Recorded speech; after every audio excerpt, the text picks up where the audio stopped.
I'm back. My phone died. So yeah, that's part of being calm and collected in the middle of imperfection.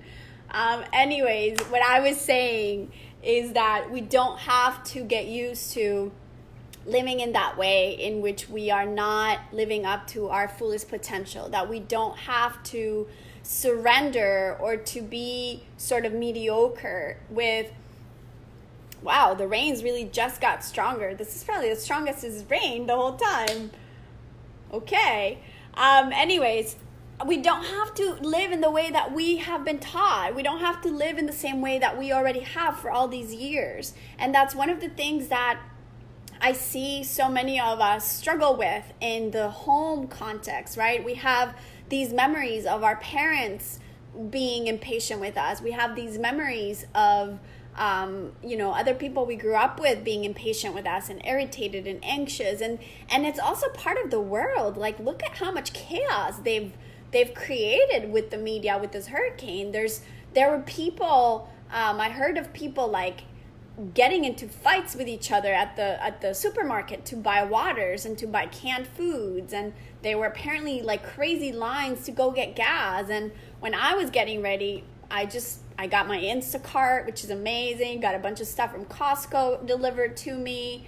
I stopped by a gas station and got gas like right away. It was effortless. Like, there was really not that much of a big deal. And I'm not saying that it's not a big deal, but I'm just saying something magical happens when you cultivate the conditions within yourself for things to present themselves to you in a way that is a lot more smooth and effortless than we think they are. It's almost like through our own thoughts, through our own energy, through our own vibration, we are creating that chaos for ourselves. And then we want to blame the world, and we want to blame the house and the mess and the kids and the husband and everyone else for things that we can cultivate within ourselves. And then guess what?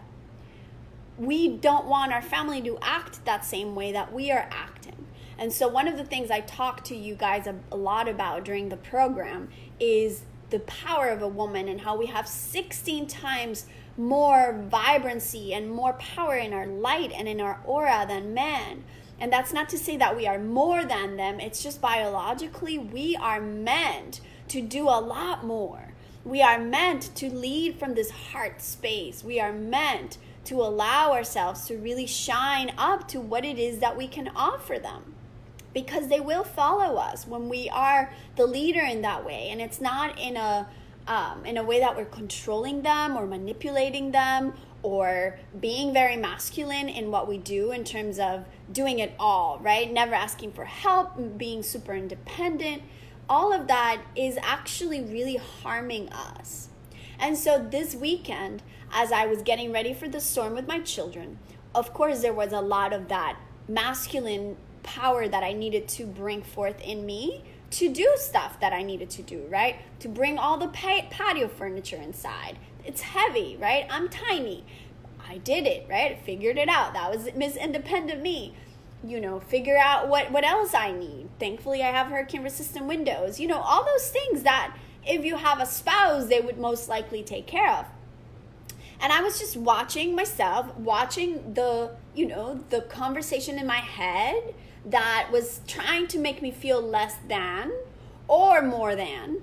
But the point I'm trying to make, because I don't want to get off track, I could easily go off track with this topic because I love talking about this stuff.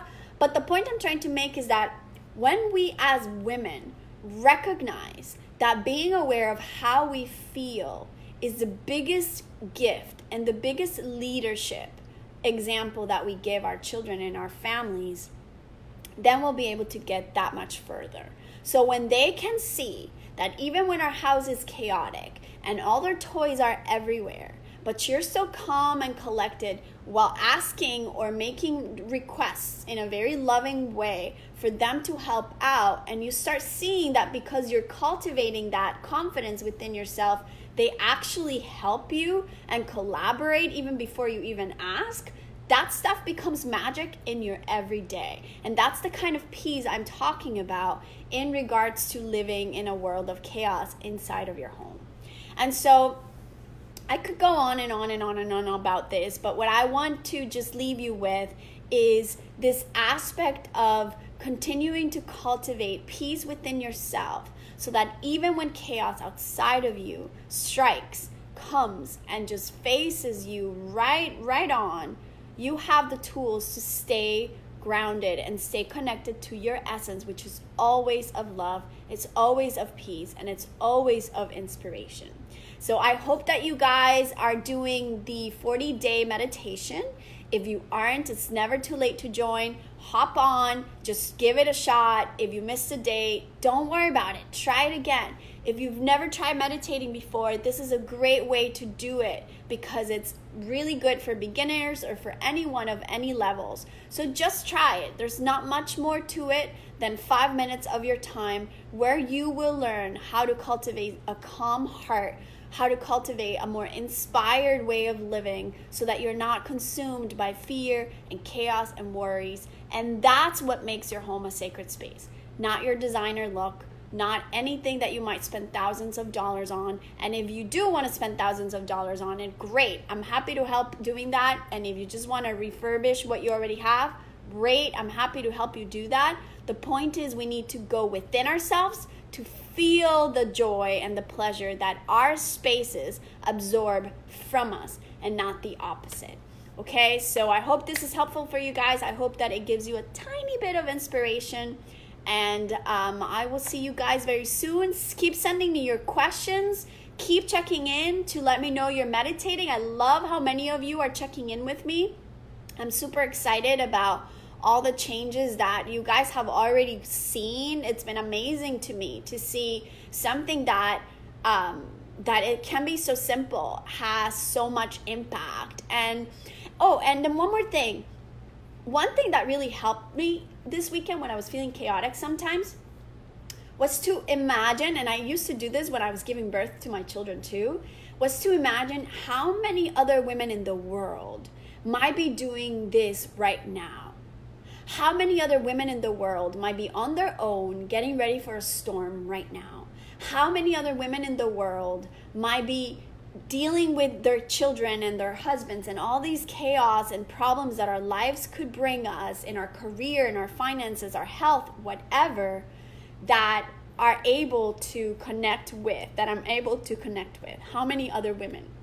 And that alone gives me a sense of community. And that alone gives me a sense of I'm not the first to be going through this. I'm not the last. And I certainly have the power to become a little bit more inspiring through my decisions, through my actions for other women who might soon come up and face any of these situations. So I just want to leave you guys with remembering and recognizing that it doesn't matter how bad things might seem, how chaotic things might seem, you have a choice to tap into these tools to become a more peaceful being within yourself, no matter what. And that alone, my friends, is freaking freedom, because then you're not depending upon anyone outside of you or anything outside of you to determine how happy or how peaceful you are. So that's my message for today. I hope that this is helpful.